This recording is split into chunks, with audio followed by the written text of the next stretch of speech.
प्रिय भाई बहनों, शुभाशीष। आज का यह वीडियो कक्षा 10 इतिहास विषय के अंतर्गत पाठ ए यूरोप में राष्ट्रवाद का उदय का दूसरा वीडियो है। आज इस वीडियो में आप सभी यूरोप में राष्ट्रवाद का उदय इस टॉपिक के बारे में अध्ययन करेंगे। इसके पूर्व जो वीडियो हमने प्रस्तुत किया था उसमें आप सभी ने राष्ट्रवाद का अर्थ और राष्ट्रवाद के उदय होने के कारण के बारे में अध्ययन किया था। आज यूरोप में राष्ट्रवाद का उदय किस प्रकार से हुआ और उसकी क्या क्या घटनाएं हुई, किस क्रम में यूरोप में राष्ट्रवाद आगे बढ़ा, उसके बारे में आप अध्ययन करेंगे। जैसा कि हमने बताया, राष्ट्रवाद एक विचारधारा है। अपने देश के प्रति प्रेम, त्याग, समर्पण, सेवा, भक्ति की एक भावना है। उसी क्रम में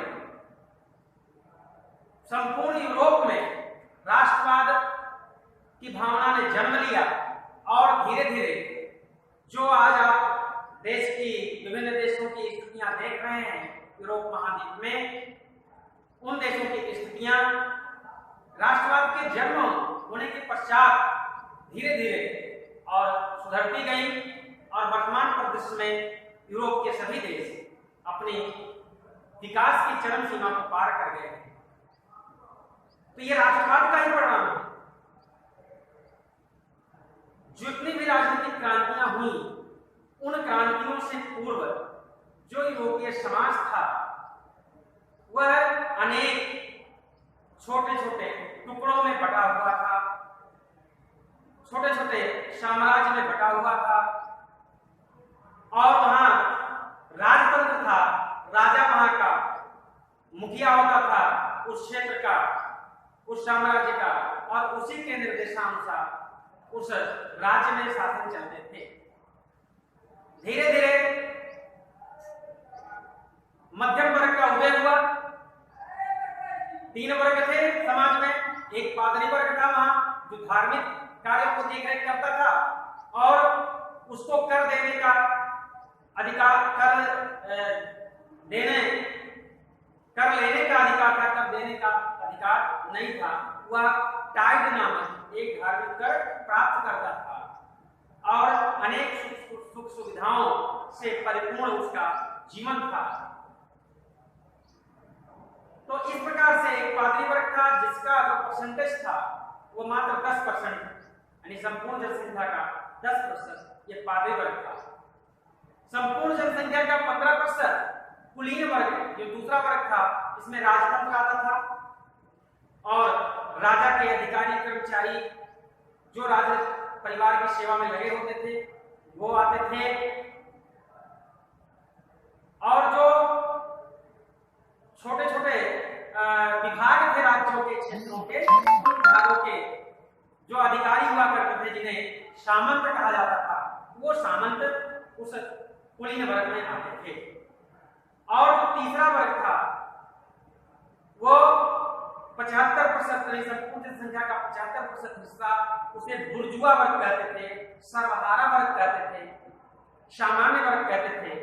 इनकी संख्या संपूर्ण जनसंख्या में 75% थी, यानी सर्वाधिक थी। ये लोग, इस वर्ग में जो लोग आते थे उसमें किसान, कारीगर, मजदूर, दास, श्रमिक, ये सभी वर्ग आते थे।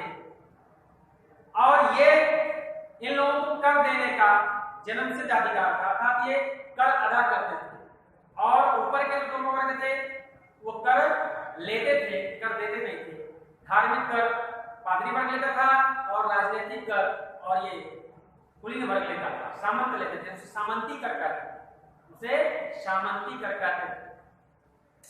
तो इस प्रकार संपूर्ण यूरोपीय समाज चल रहा था इस प्रकार से। लेकिन धीरे धीरे संपूर्ण यूरोप में एक नए वर्ग का उदय हुआ, दार्शनिक वर्ग, जो पढ़ा लिखा समाज था। पढ़े लिख करके जो ये समाज का निर्माण हुआ, लोगों का निर्माण हुआ, वे लोग इस जो संपूर्ण प्राचीन व्यवस्था थी, यह संपूर्ण प्राचीन व्यवस्था एक अनैतिक व्यवस्था थी, गैर जिम्मेदारी वाली व्यवस्था थी। इस व्यवस्था के विरुद्ध वो आवाज उठाना शुरू की। इसमें रूसो थे, मॉन्टेस्क्यू थे, ऐसे अनेक दार्शनिक थे, अनेक विचारक थे, लेखक थे, और कुछ व्यापारी बड़े बड़े हुए।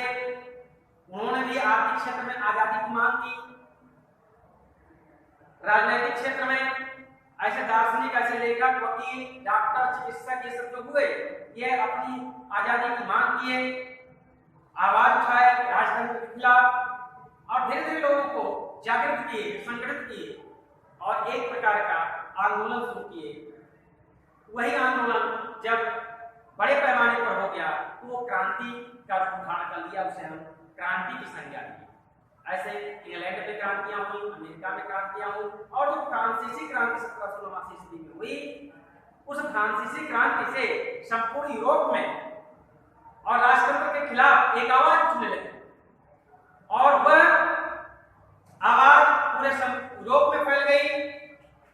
और इसी प्रकार से जब फ्रांसीसी क्रांति ने जन्म लिया तो फ्रांसीसी क्रांति को एक अनुकरण मान करके, एक आदर्श मान करके, और संपूर्ण यूरोप के देशों में, इटली, जर्मनी आदि देशों में भी क्रांतियां उत्पन्न हुई।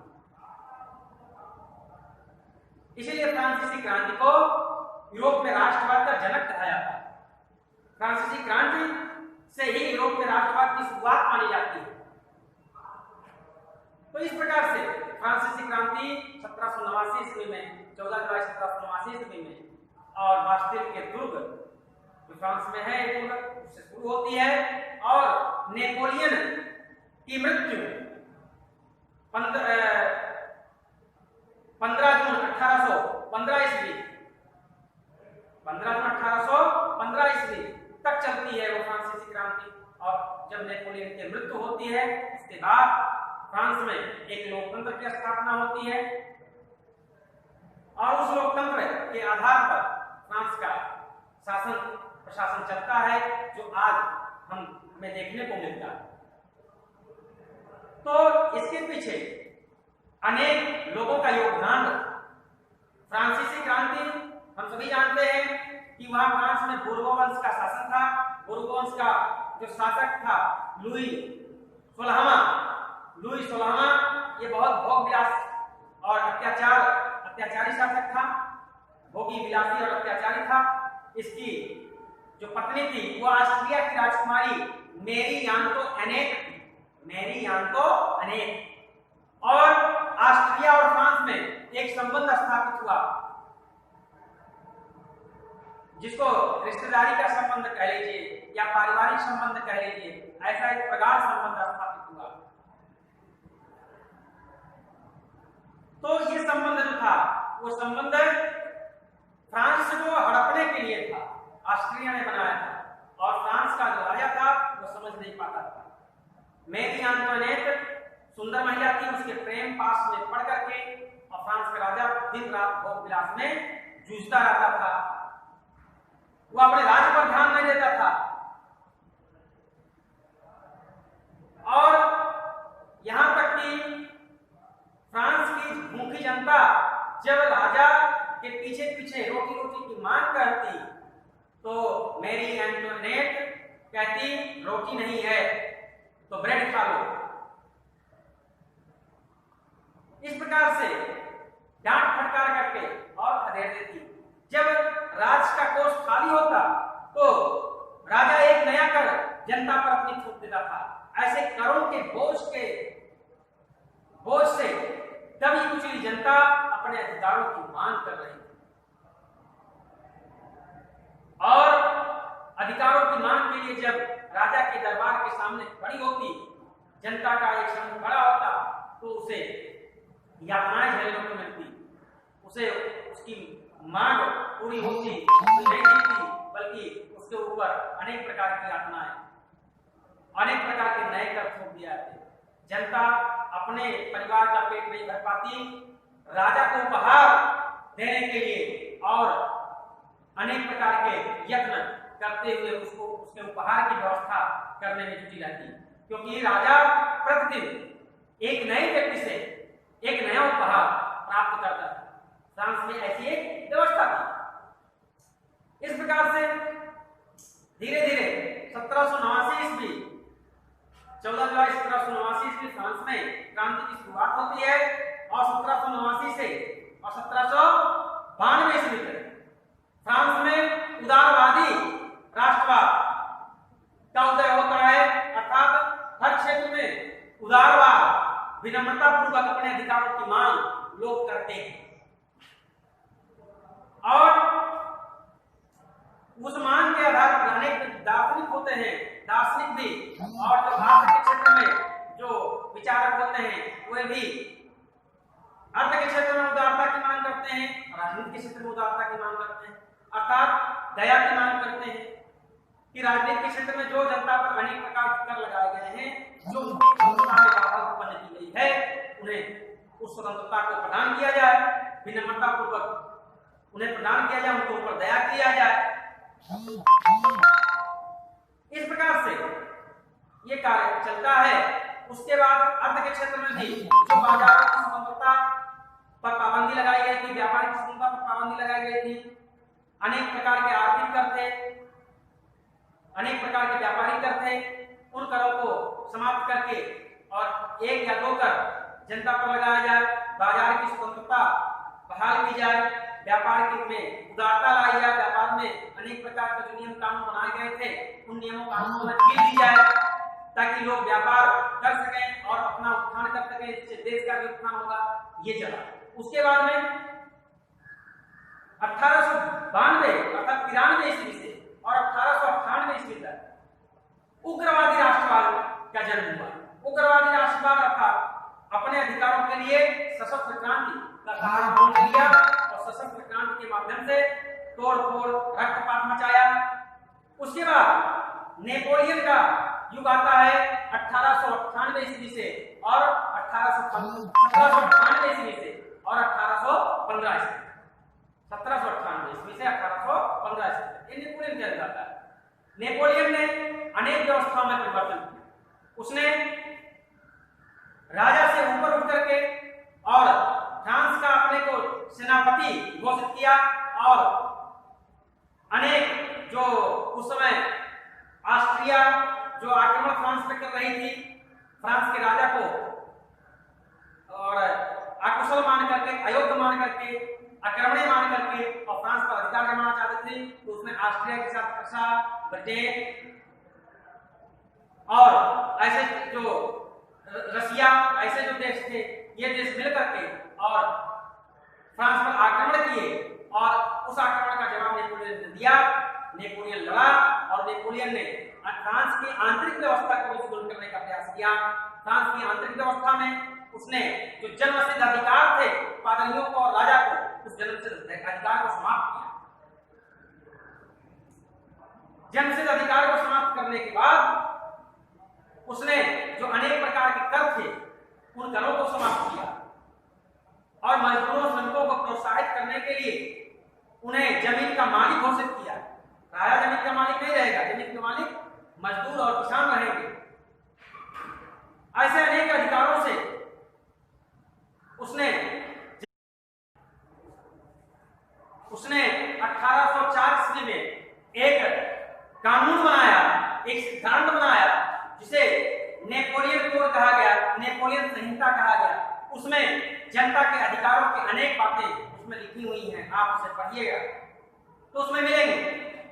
और उसके माध्यम से फ्रांस की आंतरिक व्यवस्था को उसने सुदृढ़ किया और बाहरी ताकतों ऑस्ट्रिया, प्रशा और ब्रिटेन से लड़ने का प्रयास किया, लड़ा, अंत में वह हार गया, परंतु फ्रांस की व्यवस्था को सुदृढ़ करके गया। इसके बाद फ्रांस में लोकतंत्र स्थापित हुआ। वियना की संधि हुई, ऑस्ट्रिया की राजधानी वियना में एक संधि हुई। उस संधि के अनुसार फ्रांस को उसका क्षेत्र वापस मिला और अनेक प्रकार के नियमों कानून में परिवर्तन किया गया जो फ्रांस के हित में ही था। अंत में फ्रांस में लोकतंत्र की स्थापना हुई और फ्रांस धीरे धीरे विकसित हुआ। फ्रांस से प्रेरणा लेकर के यूरोप के अनेक देश, इटली, जर्मनी और स्विट्जरलैंड, नॉर्वे, ये सभी देश क्रांति किए और जो राजशाही संस्था थी उसका परिवर्तन हुआ और यूरोप के अनेक देश जहां एक प्रकार की समानता थी, एक प्रकार की संस्कृति थी, एक प्रकार की भाषा थी, एक प्रकार के राष्ट्रीय प्रतीक थे, तत्व थे, वहां पर उन राष्ट्रीय प्रतीकों के माध्यम से, राष्ट्रीय तत्वों के माध्यम से जहां जहां समानता थी उस समानता के आधार पर और राष्ट्रों का एकीकरण हुआ। जैसे फ्रांस में क्रांति से पूर्व वहां कोई राष्ट्रीय ध्वज नहीं था, राष्ट्रीय कोई भाषा नहीं थी, ऐसे ही अन्य देशों में कोई राष्ट्रीय ध्वज, कोई राष्ट्रीय भाषा, कोई राष्ट्रीय प्रतीक नहीं था।